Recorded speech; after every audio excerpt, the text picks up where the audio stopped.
Welcome everyone, I'm Archit Tashadri. Thanks so much for watching WION. World is One News. Today is Monday, August the 7th. A quick look at all the top stories making headlines around the world.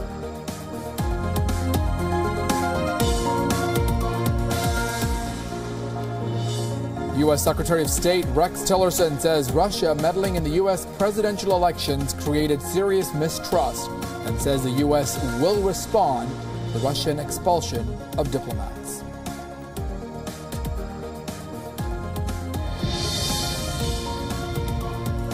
West Asia next, where Damascus slams the U.S. over use of chemical weapons in airstrikes on some of the residential areas and hospitals.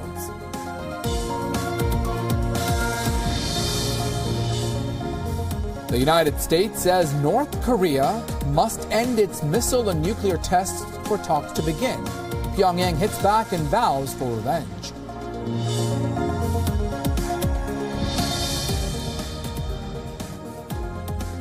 Omar Abdullah and Farouk Abdullah seen uniting the opposition in Jammu and Kashmir and hold an opposition meet. This after reports emerge that the center is reviewing an article that defines the residents of Jammu and Kashmir.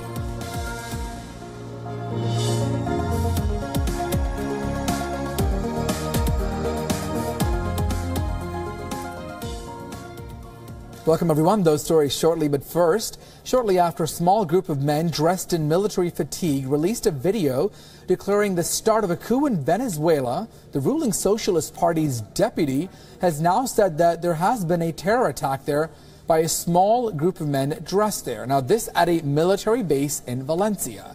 A few human rights activists also tweeted out flyers that were distributed to locals around the base announcing what is being called as the Operation David to seize the base. Locals reported hearing gunshots overnight. They also said that several arrests have already been made and that the troops acted quickly to control the situation at the base. Here's a video that is now making rounds around the internet. Buenos días y bendiciones para toda Venezuela. Les habla el capitán Juan Caguaripano, comandante de la Operación David Carabobo, desde la 41 Brigada Blindada Cantonada en Valencia. Me acompañan oficiales y tropas de esta gloriosa unidad del verdadero ejército venezolano forjador de libertad, así como tropas activas y de reserva de todos los componentes, policías, hombres y mujeres valientes, amantes de la paz y la libertad.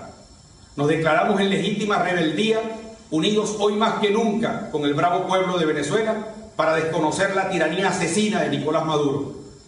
Aclaramos que esto no es un golpe de Estado. Esta es una acción cívica y militar para restablecer el orden constitucional, pero más aún para salvar al país de la destrucción total, para detener los asesinatos de nuestros jóvenes y familiares. Como militares institucionales reconocemos y respetamos a la Asamblea Nacional, pero exigimos que ésta reconozca y respete la voluntad de un pueblo por librarse de la tiranía.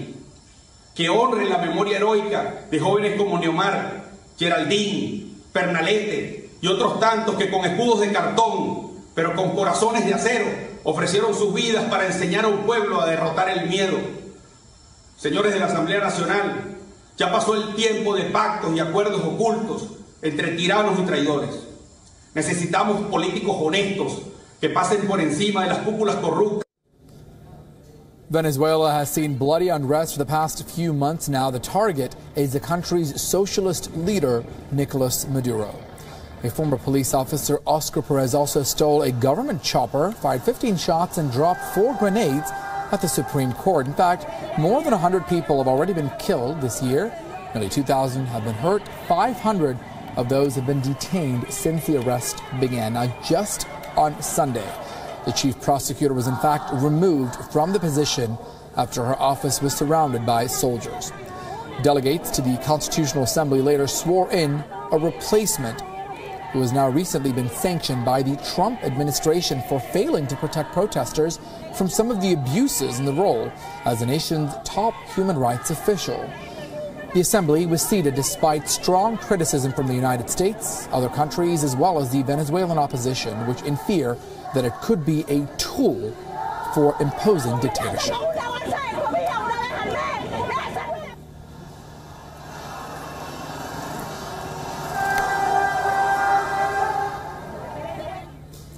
West Asia next, where Syria has now accused the U.S.-led coalition forces of using banned phosphorus bombs and launching airstrikes in some of the residential areas and hospitals. The Syrian Foreign Ministry has now sent letters to the UN Secretary General and the UN Security Council condemning the coalition strikes used banned weaponry on civilian infrastructure without the country's government giving consent. Damascus says that this is a blatant violation of international law under UN resolutions. The news of the banned phosphorus bombs striking the hospital in Raqqa came to notice after the Syrian state news agency Sana reported on the matter. They also cited that the deputy head of the local branch of the Red Crescent, the Syrian Foreign Ministry says in a statement, quote, "The systematic bombing of residential areas, houses of civilians, the destruction of the Raqqa State Hospital, and the use of banned white phosphorus by the aircraft of the international coalition are a blatant violation of international law." Moreover, the Syrian Foreign Ministry has now urged the UNSC to fulfill its responsibility to preserve peace and security. Damascus has also called on the countries to comply with the Security Council resolutions on combating terrorism. According to the Syrian state media, in less than a week, more than 50 civilians were in fact killed in the coalition's bombings. Now, it is not the first time the U.S.-led coalition has in fact used the banned phosphorus bombs in Raqqa airstrikes. Back in June, the coalition also banned white phosphorus to screen and mark targets in Raqqa during the operation to liberate the Syrian city from Islamic State.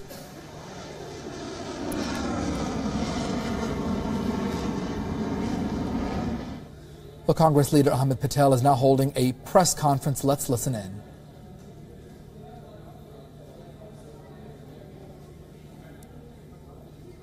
जो हमारा धारासभ्यों से एमना commitment ने एमने जे के प्रतिबद्धता से एने बे हादसा थया बे व्यक्तिओनी जान गई एमना संबंधीओ नजीकना संबंधीओ मृत्यु पाम्या तेम छतां पण एमणे एम कीधुं के अमे त्यां આગળ જવા માંગતા નથી અમે પાછળથી જઈશું it shows their commitment. Sir, has the Rajya Sabha election become a prestige issue between Ahmed Patel and Amit Shah?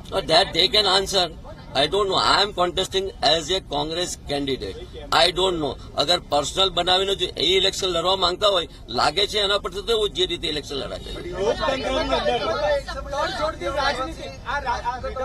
રાજ્યસભાની જે ચૂંટણી છે શરૂઆતથી તડજોડની રાજનીતિ રહી છે માત્ર ગણતરીના કલાકો બાકી છે આપ શું માનો છો હજી આ તડજોડ ચાલુ રહેશે કે અહીંયા હું નથી માનતો પરિણામ આવી ચૂક્યું છે અને કોંગ્રેસનો વિજય થશે લોકતંત્રની અંદર 44 ધારાસભ્યોને બેંગ્લોર લઈ. That was Ahmed Patel speaking on the eve of the Rajya Sabha elections. Over there listening into some reaction coming in. All right, moving on now to other stories we're tracking for you this hour. The U.S. Secretary of State Rex Tillerson has said Russian meddling in the U.S. presidential election has now created serious mistrust between both countries. Tillerson also warned Russia over its decision to order a cut in the size of the U.S. mission in Moscow. Earlier, Tillerson and Russian Foreign Minister Sergei Lavrov met on the sidelines of the ASEAN summit in Manila. The meeting was the first since U.S. President Donald Trump signed sanctions that Russia said amounted to a full-scale trade war and ended hopes for better ties. Russia's foreign ministry said he believed that his colleagues in the U.S. were ready to continue the talks with Moscow on complex issues despite bilateral tensions.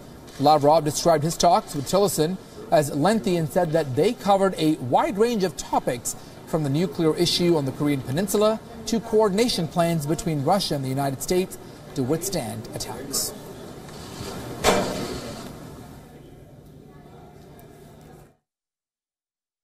Russian meddling in the elections was certainly a serious incident. We talked about it in the discussion we had with Minister Lavrov yesterday, and trying to help them understand just how serious this incident had been and how seriously it had damaged the relationship between the U.S., the American people, and the Russian people, that this had created serious mistrust. Мы заинтересованы в поддержании диалога с АСЕАН по международной проблематике. Предлагаем сконцентрироваться на тех областях, где мы можем координировать наши подходы по наиболее актуальным вопросам глобальной и региональной повестки дня, включая строительство в Азиатско-Тихоокеанском регионе архитектуры безопасности и сотрудничества, наращивание совместной работы по противодействию многочисленным вызовам и угрозам. All right, next to Africa, where Kenya goes to the polls on Tuesday. WION takes you inside of Kenya. Let's take a look. Laikipia County is home to diverse wildlife, including Gravy's zebra. But something is brewing here. Both the people and the animals here are facing attacks from the armed pastoralists for over a year now. More than 50% of Kenya's states are battling severe drought, and these pastoralists are now looking for green grass. Some believe these attacks are part of a larger design to scare away their owners and take over the land. Politicians believe they are inciting herders to invade the ranches. This is in hope that they will get votes on Tuesday.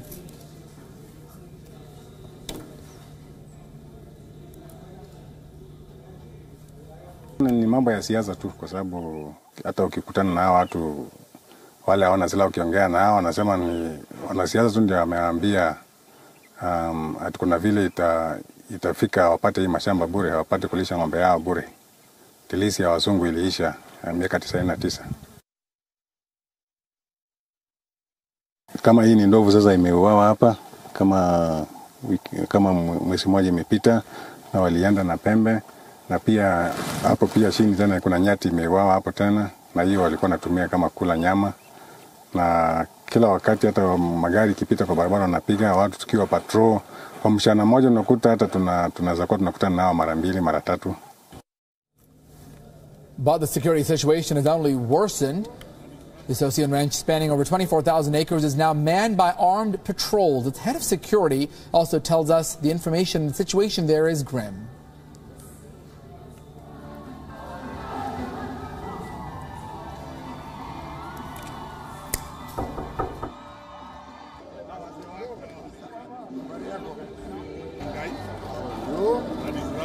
But much of this will depend on the outcome of the polls on Tuesday. 3 of the 4 elections since 1991 has seen large-scale violence. The country is holding its breath as Uhuru Kenyatta and the opposition leader Raila Odinga are in a neck-to-neck race.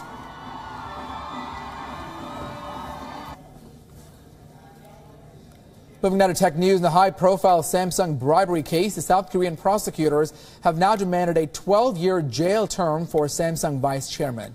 In a broad-ranging scandal, the country's political and business elite, Samsung's vice chairman, Lee Jae-yong, is charged with paying $37 million in bribes to the now impeached former President Park Geun-hye, as well as a confidant, for supporting his position in the company's leadership. We'll go straight to our business correspondent, Sumit Chaturvedi, for the very latest. Sumit, what are the implications of this? Well, Archit, remember, Samsung is one of the top companies of South Korea, and exports are 1/5 of total South Korean exports. Even then, they are not shying away from demanding. Prosecutors have demanded, we can see 12 years of a jail term for Samsung Air. Well, if that happens, which is to be out by August 27th, it will be a big jolt to overall South Korean the giant, the corporate giant, which is currently facing trouble as far as its Note 7 recall is concerned. So it's going to really dent the overall image of Samsung in a big way. Remember, the case is not very old. It's a fresh case, and since Feb this year, the Samsung vice chairman, the former vice chairman Lee, is in custody of police, and the custody is going to end by August 22nd. Before that, court has to decide whether he'll be given a jail term or not. As far as investors are concerned, they are concerned more about whether he will be given an extended jail term or not, but overall image will take a denting for sure. Well, this is coming at a time when Samsung is going through a bad phase. Remember, last year during festival season, there was a Note 7 fire incident that dented the profits of Samsung and dented its image also globally. This time, it's coming in the form of some legal actions, and if those legal actions or legal fears prove true for Samsung Air, Lee, it's going to be a really big problem, because there's nobody who can take the reins of the company after him as far as Samsung is concerned. You brought up a good point there, Sima. Let me also ask you, how could this perhaps impact consumers at the end of the day? The average consumer perhaps looking to buy a Samsung phone or product, could there be some perhaps benefits given all the turmoil that they've dealt with, with the fire last year, now this latest bribery, allegations? I mean, what does this mean for the end consumer? Could it be lower prices on products? Well, no, absolutely not, Archie. This is not, there's no point, drawing any comparison between maybe or linking it some way with the prices, because it's something which is happening at a very high level, and those affairs are kept separate from commercial affairs of the company. Well, remember, these are very professionally run organizations, and they're, we can say that the organizations are made in such a way that whatever happens at the top that won't, impact the strategies of the company, though the image would be dented to some extent, but not in a big way. It will not impact Samsung in any big way, and consumers will not be, will not have to deal with anything as far as pricing is concerned. That's a separate part altogether. All right, so much Chaudhary Reddy getting us the very latest on the Samsung story. Thank you for those updates. More on 5 o'clock on WION Wallet. Moving on to other stories we're tracking for this hour, Pakistan's newly appointed foreign minister has said that India simply isn't responding positively to improve ties despite various overtures from Islamabad, and alleged New Delhi was conspiring with Washington to sabotage the Indus Water Treaty. In his first press conference since being appointed as foreign minister, Asif also reportedly said that Pakistan's desire for peace and good relations with its neighbors should not be construed as weakness. Pakistan's new foreign minister, Khwaja Asif, has said that peace between India and Pakistan can only be achieved through the resolution of the Kashmir issue. Khwaja Asif says, quote, "We know how to secure our borders, but lasting peace can only be attained through solving the Kashmir issue." Asif has also served as the defense minister in the Nawaz Sharif government, made this statement while speaking to the media in his hometown in Pakistan. He also said that Pakistan wants good neighborly relations with India, but it isn't possible without India's participation.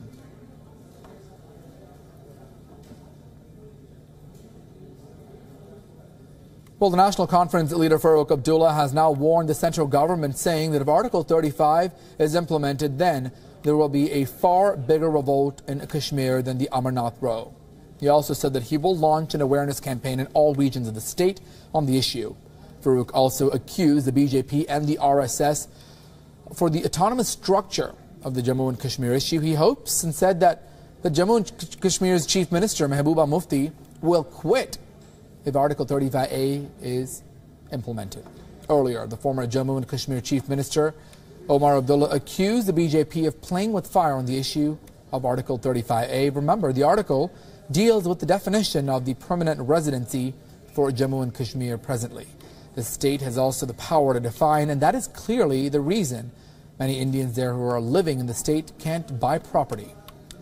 It's also, he's learned to be uniting all opposition leaders to rally against the center, even accusing Mehbooba's government of playing into the hands of the BJP.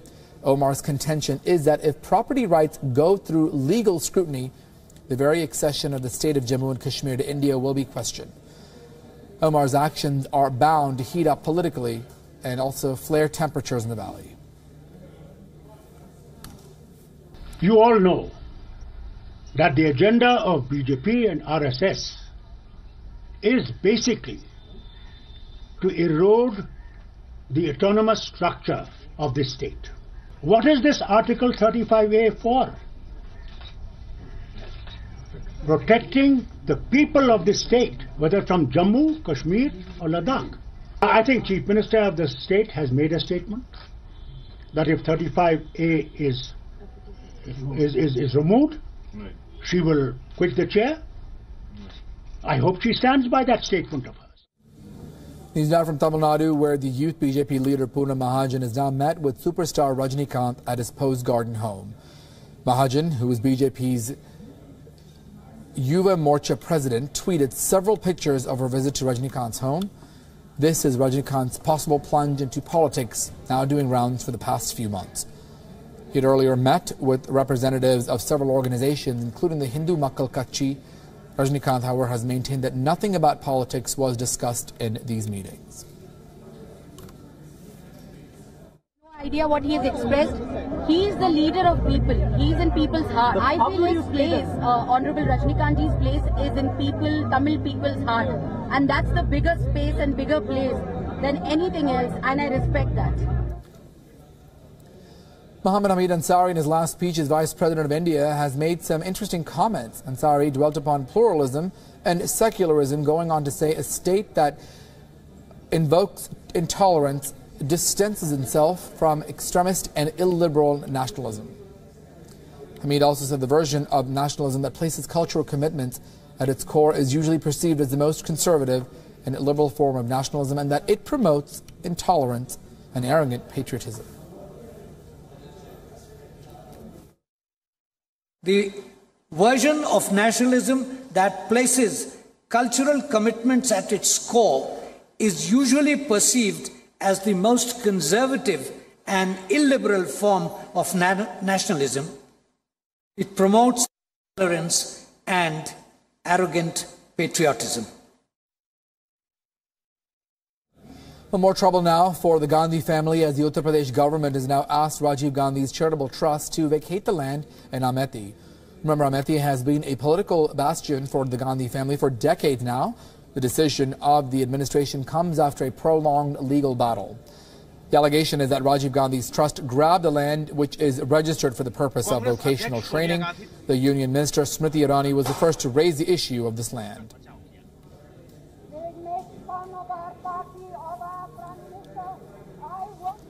Well, pinstripes have taken on a whole new meaning, at least under the current crop of high-profile heads of state and governments around the world. Be it the U.S. President Donald Trump with a tie as red as the faces of his administration on whenever he tweets, to India's PM Narendra Modi, whose style statements don't go unnoticed whenever he steps off a plane anywhere in the world. Global leaders are taking the pinstripe, the white shirts, the box-pleated skirts to a whole new level. But what exactly are these leaders trying to achieve? Are they allowing their clothes to lend added emphasis to their statements, or are they merely ordinary men and women who cannot resist the lures of high fashion? Here's a report.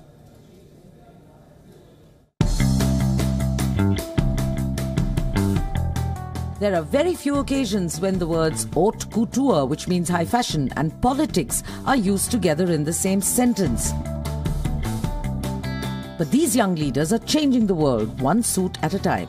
They're armed with a wardrobe that can give movie stars a run for their money and do not shy away from strutting their stuff to their full political advantage.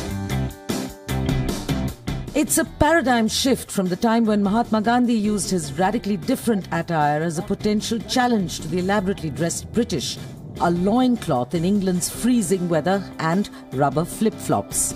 But in today's world, do rags make rajas? Is political power directly correlated to sartorial style? Take French President Emmanuel Macron. The banker-turned-politician has a lot on his platter right now, from overhauling archaic French labour laws to reviving the country's flagging economy. And yet, France's youngest president to date has managed to refine the stodgy uniform of the power elite. Pinstripe suits, boring white shirts, modest spread collars, they've all acquired a certain je ne sais quoi under Monsieur le Président. Another case in point, and another man referred to as eye candy by his many woman admirers around the world, Canadian Prime Minister Justin Trudeau, who breaks the internet on a regular basis with his sense of style, both flamboyant and immaculate as the occasion demands. German Chancellor Angela Merkel, unkindly referred to as Mutti or Mummy by the German media, is not particularly known for being a fashionista.